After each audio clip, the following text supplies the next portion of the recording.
So over here you can see that I am in the power window section, and if I were to go around over here onto, let's say, curves right here, then I get curves right here. I can go around and bring in Bezier curves, as you can see, just like this.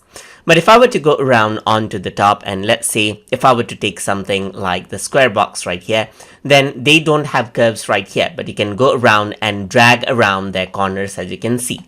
So what you can also do is you can convert this into a Bezier curve. So to do that, you can click on the three dot button right here and then click on convert to Bezier. So once you do that, this gets converted to Bezier, as you can see right here, and you can go around, add in details right here just like this, and add in curves to this over here just like this as well. As you can see, you can go around, click and drag this around over here just like this, and that is what you have. So that is how you can go around and then work around with Bezier curves right here just like this, and then work around with it. Similarly, you can go around and then let's say this is a circle right here.